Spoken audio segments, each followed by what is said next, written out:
I think there's going to be more and more people showing up for Skyward Sword to defend it and praise it than ever before.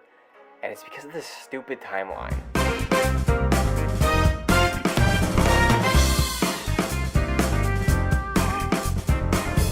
This is a show, as I'm sure you're aware, but shows have a specific number of episodes per season, and as we're wrapping up season 1 of this show, I figure I should experiment with the types of potential returning segments, episodes, to revisit in future seasons. But, we never know what's going to happen, Who knows how many seasons the studio will greenlight, because it's very brutal out here. It's hard to pitch a second season when viewership or funding just isn't where it needs to be,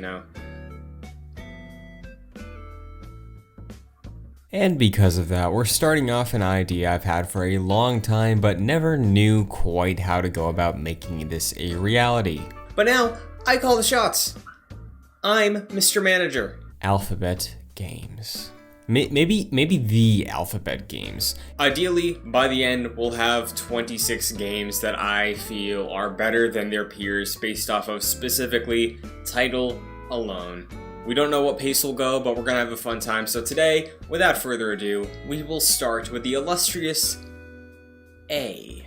There's plenty of great games that start with the letter A. Avengers, Alien Isolation, I'm told at least, Astrobot Rescue Mission, Atlantis the movie tie-in game, Assassin's Creed Brotherhood, Assassin's Creed Black Flag, Ape Escape. Which, to be completely honest, that was almost it. That theme, that game, the time travel, the vibes. It's really good. There's only one game that can represent the A's in our list of alphabet games. One game owns the letter A. One game allows for escapism. Idealized life, fantastical dreams realized in a digital space, allowing for me to escape the real-world pressures of socializing, doing chores, and paying off my goddamn loans.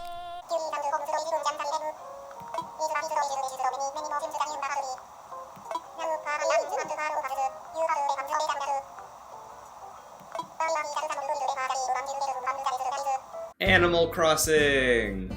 Specifically, I'm choosing to highlight Animal Crossing for the Nintendo GameCube and, in turn, Animal Forest for the N64 in Japan. Something about the first entry in this beloved series stands above the others in some way, shape, or form, no matter what. Yes, Animal Crossing New Leaf on the 3DS is probably the best game in the series, and New Horizons is on the best console for that type of game. And even though GameCube's Animal Crossing isn't one I have a lot of time with, it's still very impressive to me, and it earns the A award.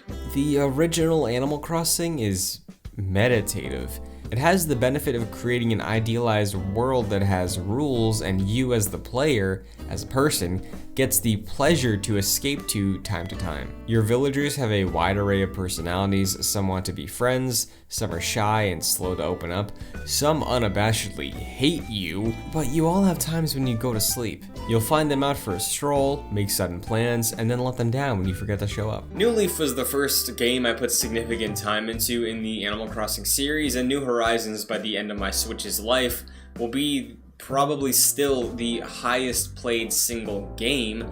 But a year and change after launch, I can't help but feel like New Horizons could learn some things from the original release. Having control over many aspects of your town is great, but don't make me the main character. I'm happy to exist in a little life where what I say can't always be a reality.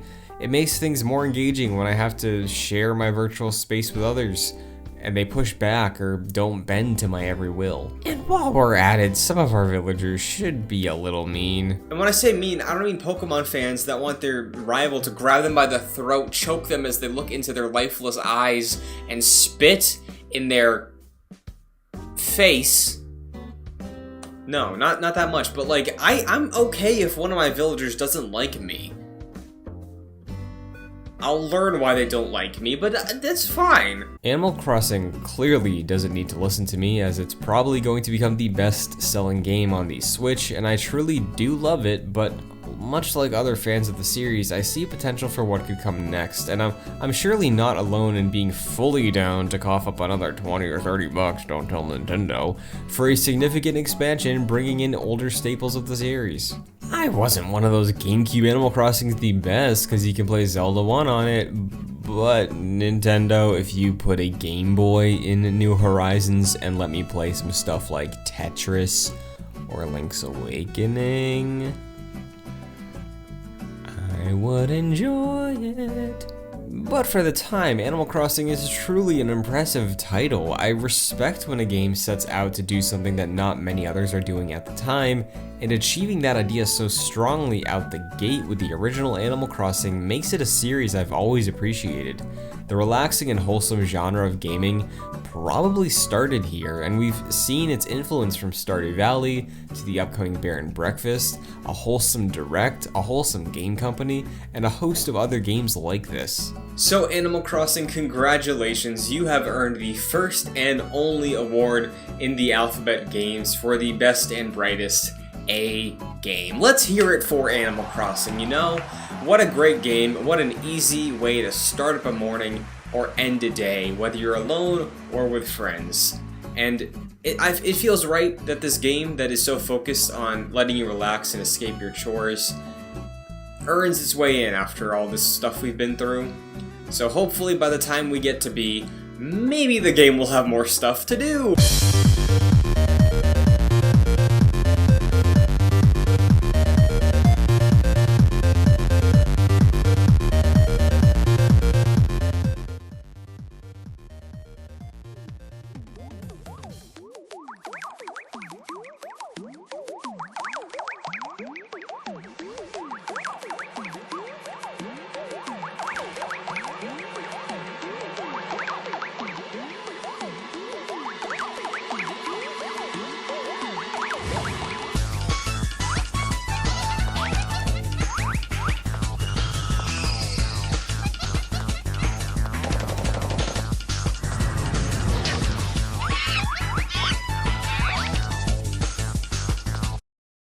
Now what do we do? You know what? I really don't know.